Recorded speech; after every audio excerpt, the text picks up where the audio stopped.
we heard Peterlee was going because no one had played on there for a few years. They'd had financial problems and were thrown off, and they'd had grants and all this carry on, hadn't paid them back. So we approached the Peterlee Council, and if you like, the rest is history. We got a good deal down there. Was it about 900 quid a year, I think, Gary, wasn't it? We paid for the pitch, and they looked after it. It was right next to the superintendent's, the gardens place down there. And we got tremendous support down there, didn't we? We had meetings down there with a couple of the councillors and that who wanted it to be used because it was just lying dormant. The superintendent down there couldn't do enough for us. We organised the deal. The ground itself was in good nick, wasn't it? The playing pitch, etc. It was great. It needed a little bit of work. Yeah, you know. The stand was a major issue. And with a lot of work from the lads, wire brushing, the steel work to get rid of the rust, and then coated, painted, and all this carry on. We got that up and running.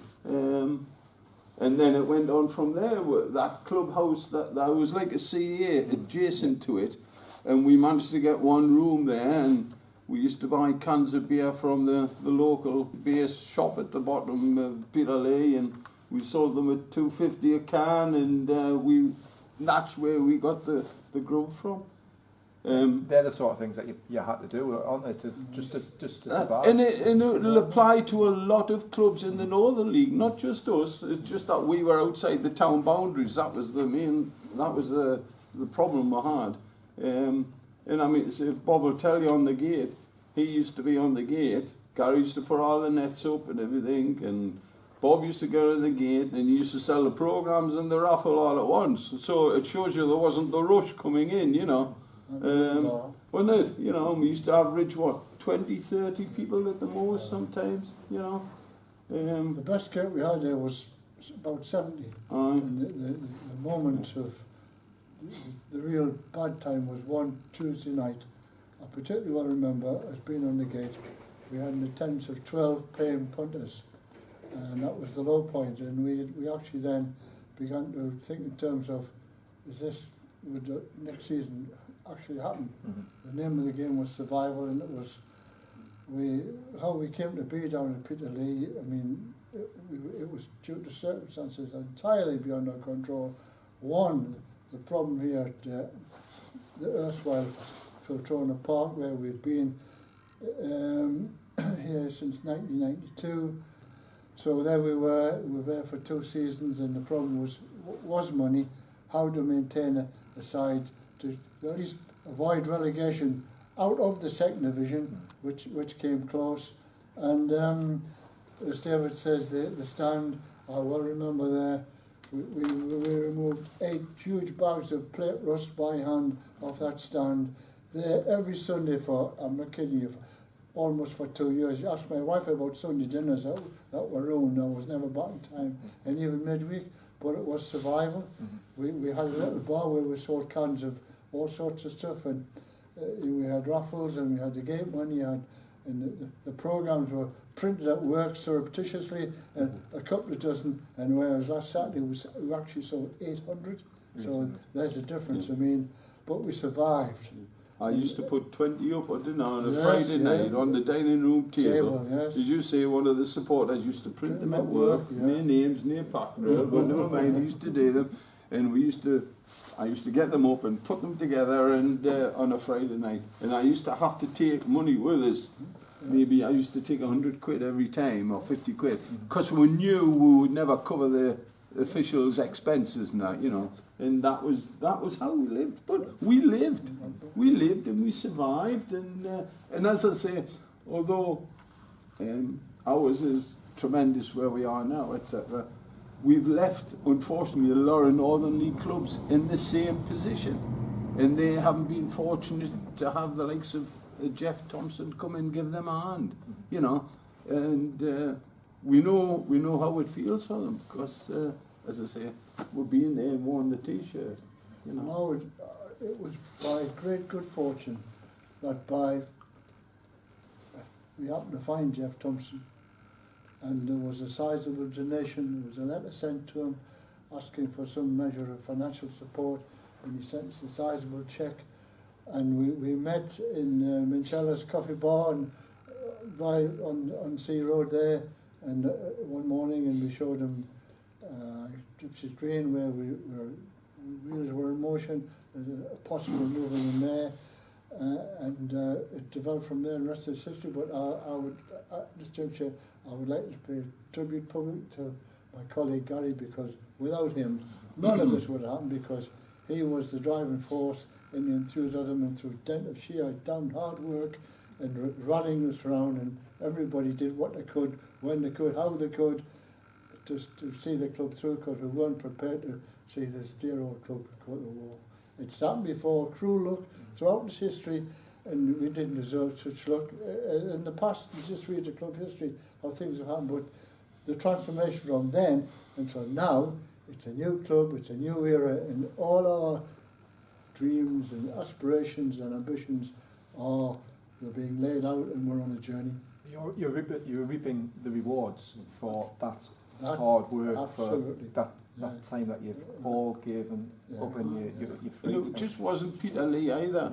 And I wasn't involved to that extent prior to that, other than 20 years ago when I was secretary, etc. with John Rundle. I'm saying Gary and Phil and Bob had a session here under John Rundle, didn't you? You know, I don't know how many, it was about 8 years or something, was it? 96 we came in. Aye, Obviously you know. worked with John for 2013.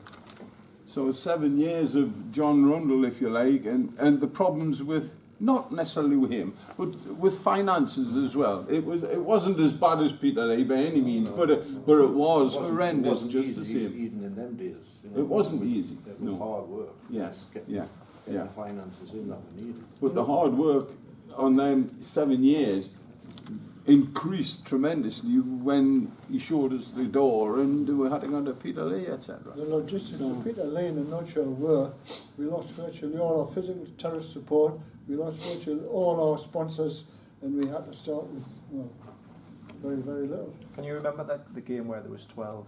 Yeah, it was a Tuesday night against Ashwinning. It Ashwinning. was fog, and it was rain, and I was in the gatehouse, and We had a little kid. the gatehouse there, and Gary got me a gas fire, and got a light in there, and all I had to do was take the money and flog the tickets and the programmes, and but it was so destroying. I was nearly in tears. I really was. How we come to this?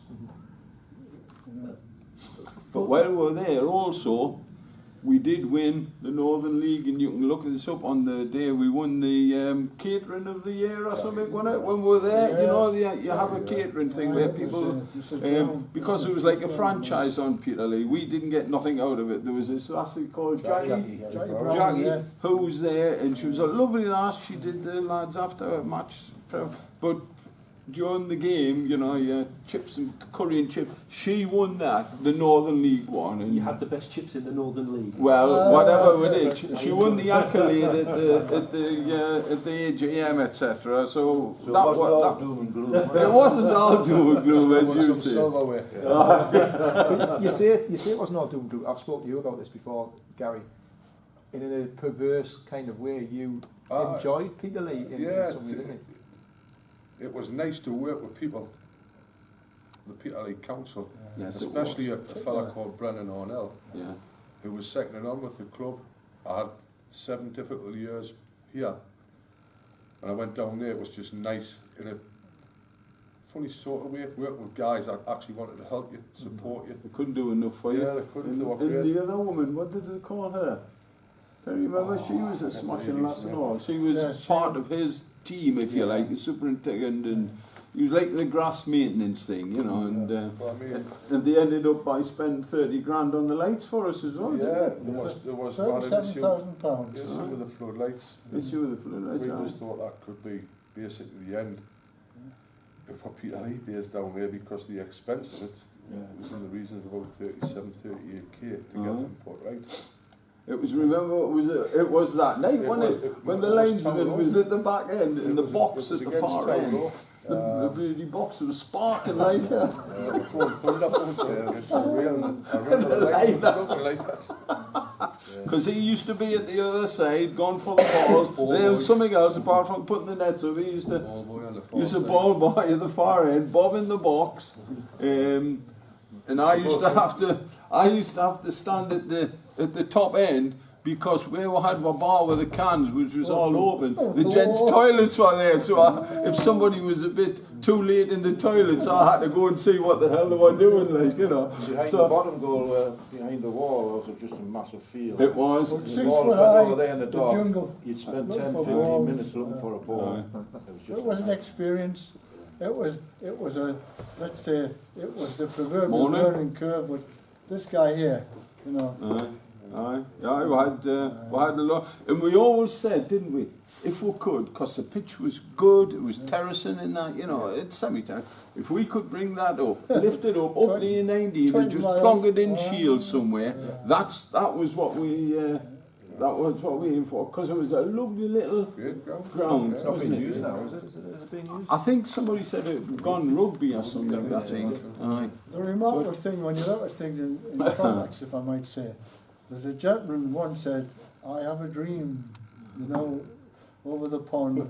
And our dream was, if we could get back home, get back to Shields, and get a ground, and we could find our guardian angel. And one or two of us who've got a few years on us remembering the old days at Simeside Hall, when we were in the Northern Premier League, and the great FA Cup runs, the highlights of these years. If that could only happen, and we could have the circumstances created and the facility somehow, and we had a run of success, we had a fair chance in life, stand back and watch the blue touch paper, light it, and look at 2 years later, where are we? We're at Wembley. You can say you had a dream, it's easy to say you had a dream, but did you ever Never, imagine ever. that No. it would come true? Never. No, We hoped not and in wished, my this lifetime. extent. we hoped and wished and prayed that we'd find somebody, and we did. Fortune smiled on us, and we found Jeff Thompson and the rest. Here we are today. Could you talk me through? I know it's obviously loitering with intent. Could you talk me through the kind of the meeting with Jeff? I heard it was just like he said. I'm not Jeff, by the way. Oh, sorry. It's not, that's He said when you were saying about more asking him for sponsorship, he'd said something like, "Oh, we can do better than that." Was that right or wrong? The initial contact we had with Jeff was regarding a stand sponsorship. Yeah. In memory of his uncle, who used to take Jeff to the games at Simeside Hall. And Jeff found out, I think, via the website or a letterhead that we had sent, that the club was based in Peterlee. So Jeff phoned us personally to arrange a meeting. Went over and discussed the plight, the situation of the club, and Jeff just asked basically if he could get involved. And like I say, from there, at the time you're looking at basically the lads that are here plus Philip Reay, keep the club going. You couldn't have enough people on board, you know, with the elite clubs. So it progressed from there. I actually wrote, I saw an article in the Shields Gazette, and I used to do a bit on the sponsorship side in those days, and I wrote to this company who I'd never heard of before, Utility Wise, and I was always on the lookout for new possibilities, because money was the key to everything. So I wrote a letter, and I asked my wife to proofread it, and she says, "Charm the trees, out the birds." I remember this. Anyway, a sizable, fantastic cheque came back, and I was invited down to the premises at Wapping Street, and I went to Tony, I forget his name, he's finance director, and I met with Jeff, had a cup of coffee, and he was talking. He said, "Well, my uncle John Smith, as Gary has mentioned, used to take me to Simeside Hall in the early 1970s when Jeff was a 10-year-old, and he asked where we were, and I said, "Well, unfortunately, we're not in South Shields, we're down in Peterlee. What on earth are you doing down there?"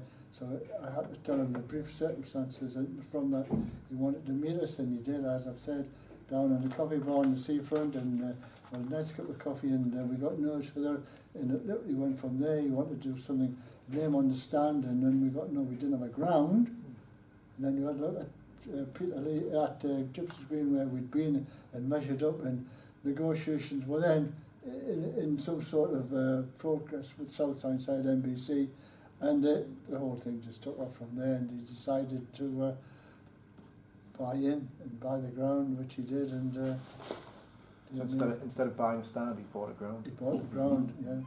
He bought the ground. Because I remember it became in doubt once. Remember, and I was reflecting on this, because remember we had that goalkeeper called Wells.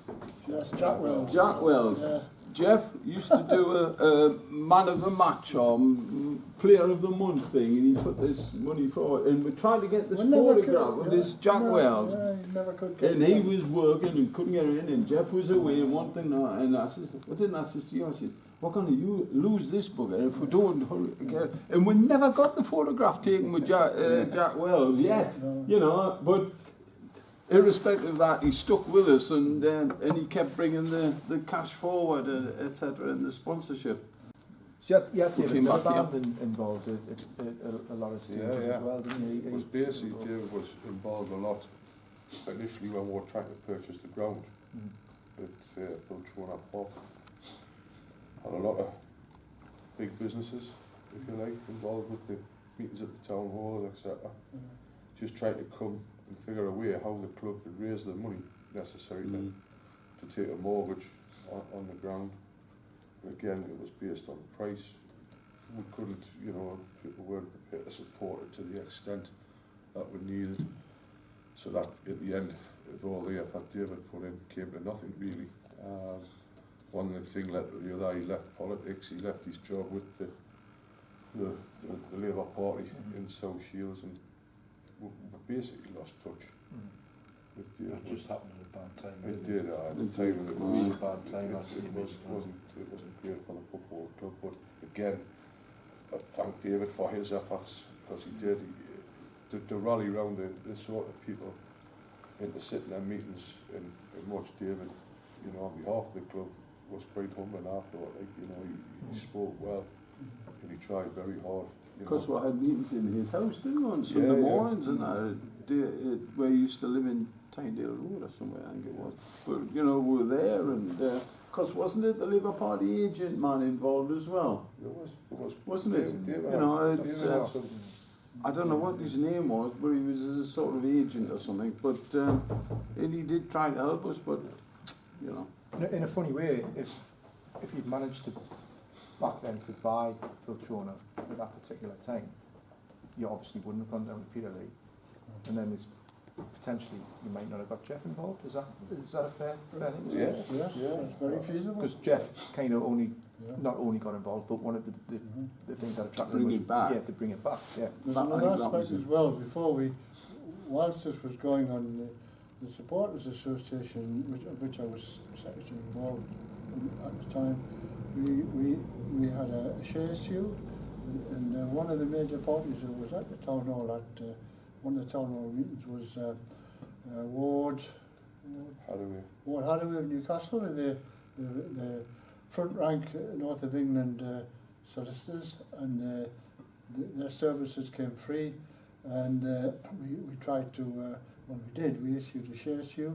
Unfortunately, didn't realise the capital that we'd hoped. Had we had the support numerically of people now as we didn't have then, I've got no doubt in my considered opinion, we would have realised monies, but at the end of the day, all these things came to fruition, but what did happen was Jeff Thompson came on board, and as I said, here we are today, and at the end of the day, everything worked out so well, so all the trials and tribulations, the heartache, the tears, the sweat and the toil, and the prayers, it worked, and here we are, we've got a club now the town can be proud of. We're definitely going places, and we talk about personal and collective ambitions to get back where the club used to be. It's my pleasure to be the club historian, and I've followed the club 70 years next year, and I remember small boy in short pants, Horsey Hill, glory days at Horsey Hill, at Simeside Hall. It can all come again. You know, if 2 months' time, Wembley, the footballer's dream, great for the image and the profile of South Shields, great to win friends, of which the town council now, they're our close friends. Of course, times have changed, it's a new era, so we're all going the same direction because it's good for the town. But I said, this guy here, without him, you know, the hard work, Yeah, right. Without all of it. yeah, well, but he was the team leader. I've got nothing but great credit for Gary. It's been a pleasure to work with him. I remember one morning at Peterlee when I had all the pre-season work to do, trying to get up that ladder. Vertigo. Up the stairs, 60-year-old trying to get up the Uh, ladder well, with a tin what of paint about in one me? hand and a brush in the other. What about me, Gets to the sir? top, Gary, I can't do this. 75. So I ended up Is that getting... him? Yeah, not me. Up a ladder, a long ladder, with a wire brush inside Tin of the paint. shield supports, trying to brush it off, Yeah. and then I'll say 8 big bags of plate was off by hand Yeah. to try and get another year out of the stand, which was virtually, as David says, I was indicate just condemned, really. I just envisaged this tin of paint just going all over his hand. I'm going to fall 20 feet here. Gary, I can't do this. Health and safety wasn't a big No. deal. So we ended up getting some staging and didn't end doing it that way. But it did. It had big fencing round it, you know, dangerous structure type of thing. That's what it had on, and we had to bring it, you know, to get the satisfy the Northern League, because you've got to have so many undercover. And it was a cracking little stand, wasn't it? You know, it served the purpose. And without being disrespectful to the majority of you are of a certain vintage. That's a nice word, vintage, right? For you, at a particular time, you have to put that time and energy and effort in. Must have been was it a struggle? I don't know. Or was it something? Was it No, because it it's was your passion? It was a pleasure. It was a pleasure as It was well. a pleasure. It was. It was hard work, but you enjoyed it. When you went home, you felt as if you'd done something. You know, And as you get to the vintage years, you seem to have a little bit more time than the lads who are working, of course. You know, so that's even prior to Peterlee, before Jeff got the drainage and all that done, the work we'd done on that pitch out there, cutting turf with a bread knife. Fancy hand How many riddling times we do 20 that? tons. On my hands and knees with a bread knife out the kitchen, cutting pieces of turf and putting them in, because we had no money to do anything else. You've done a good job with the book. I'm proud of it. That kitchen knife should be put up somewhere. How would you like to hand riddle 20 tons of supposed topsoil On your hands Only and took knees, 3 pick weeks. the pebbles out. before it went on the pitch? But we did it, and Gary, you didn't you give up all of your annual leave in terms of one particular year, in terms of trying to Just do all the negotiations? for And meetings, Yeah. with the council. Mrs. happy with that? Very happy she was, yes. Got you in the house. How close at any point did the club come to either folding or losing Northern League membership? Could we I have gone think another Bob's year? already stated against Ashwin was probably where Low we lost point. the question. No. You know, how long can we sustain it, how long can we keep this going, but as long as the lads were willing and able to, you know, make the effort down there, I mean, raising money through whatever means, you know, just to survive, you know. I'm saying Peterlee were disappointed when we moved, weren't they? You know, they wanted us to stay and they were offering us good terms, etc.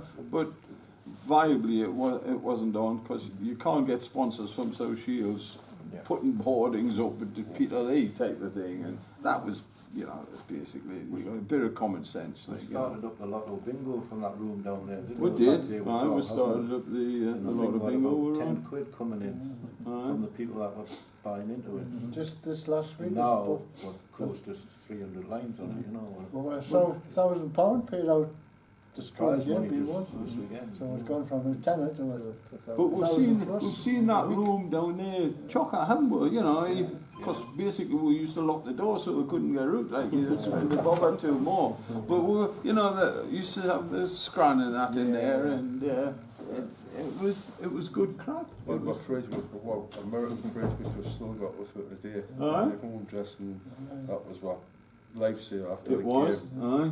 Sorry, what was that? Our American fridge that we got donated of a friend of Bob's. It was in the corridor, wasn't it, beside the dressing rooms? We used to keep all the stuff. It was a lovely fridge. He had a 10,000 job done on his kitchen. He's a man of means. He's a retired quantity surveyor in Cleveland, his neighbour of mine. And he says, he's a football guy. He used to play for Newcastle Bohemians when he was a younger man. And he says, I've got a fridge here, Bob, would you like it? And grabbed it, of course, and it was a lifesaver, as Gary says.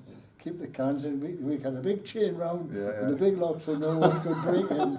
And in it that served its corridor. purpose. But today, it's like I said, it's a new era. That's what the trial that we went through when we were severely tested, but we came up trumps, and we're here today, and it's thanks to all concerned. I was just going back to the Peterlee days about if there were any other anecdotes about kind of what you went through. I'd heard one story that kind of Phil, I'm sure it wasn't just Phil, standing in the car park at Peterlee, just praying a car with a player would come in. Is that true? It used to be like that, yeah. I mean, was with John King was the manager then down there, wasn't John he? put a tremendous amount of effort to keep the team on the park.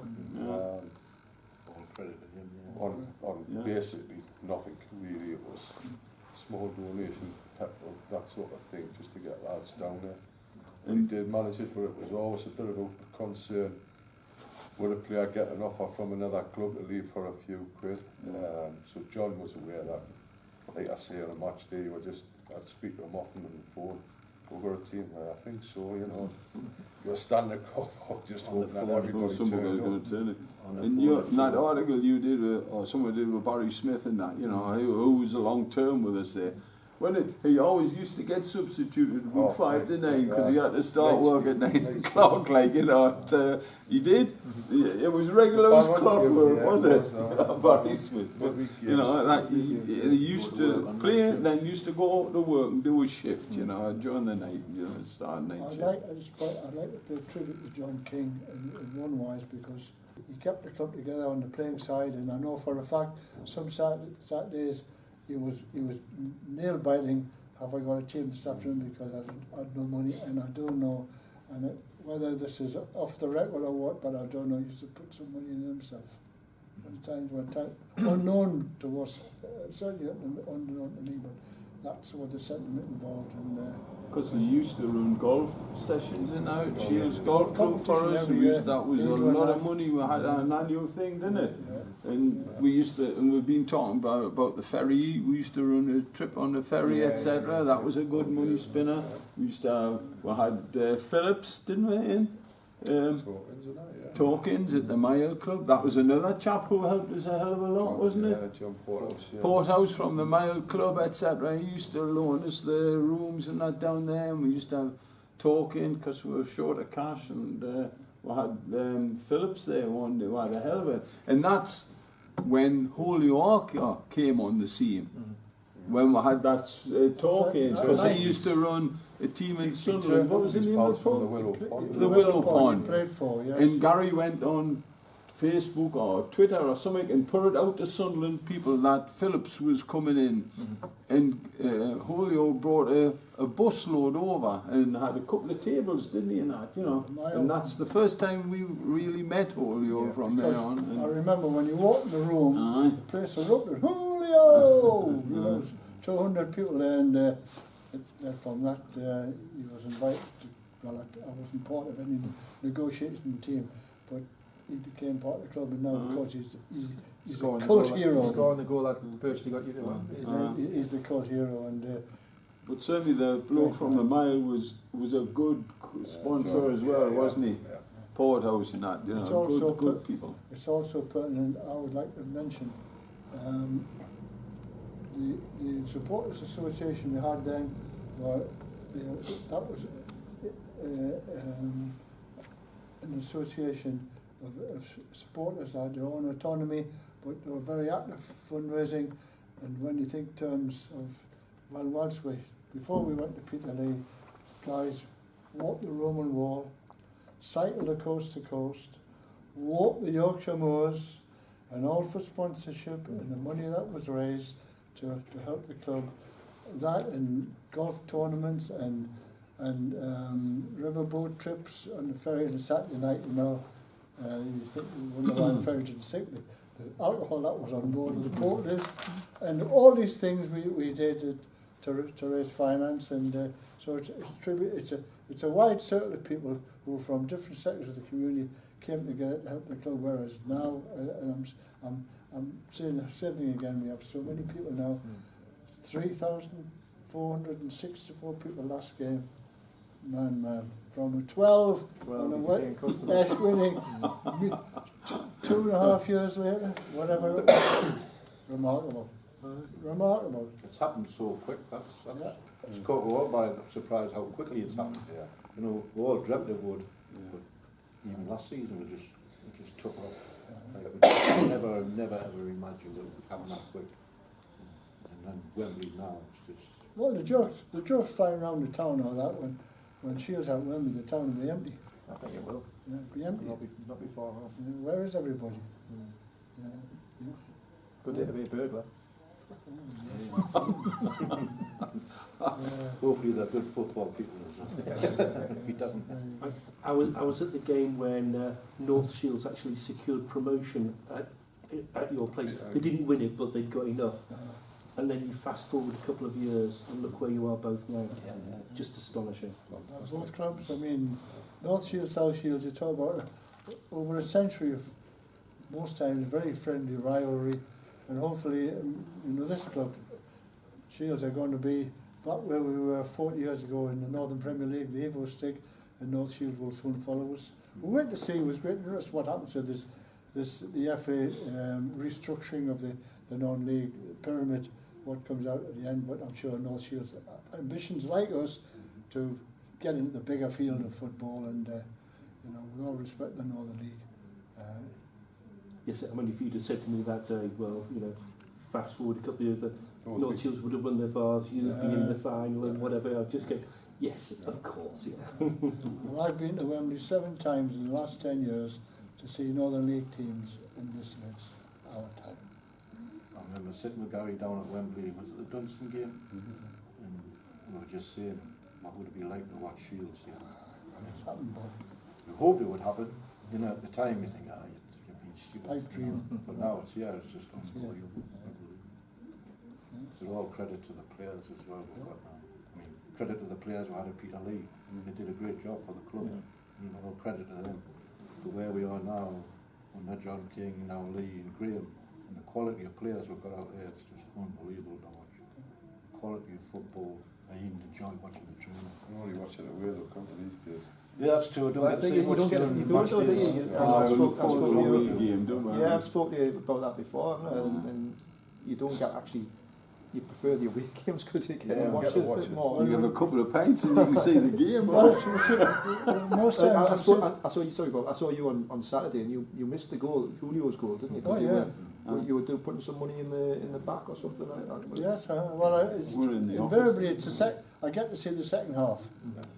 We all get to see the second half on the turnstiles now. And Bob sees the match if he's lucky, standing on a stool. Probably won't step out and see the top of the crowd. See how they It was quiet. But yes, it is a cup of tea here at half time. Then we're out, and we see the half time game, and that was it. Yeah. I was fortunate. I did see Julio's goal. Yes, I just got there where I normally stand, and the left peg went in there, and that was it. And but it's not often it happens, mate. As you say, it's second half job, isn't it? Another nice thing is being involved with the merchandise, to see the people in the town and on the ground. I mean, it's fantastic. You walk down the town and the hats and the scarves you see, replica shirts. It's unbelievable. It's particularly pleasing when once upon a time you'd see kids would be wearing red and white or black and white or Barcelona, whereas now it's commonplace to see youngers wearing Shields tops. Commonplace. The families in the ground, men, women, children. That's the thing, it's a big community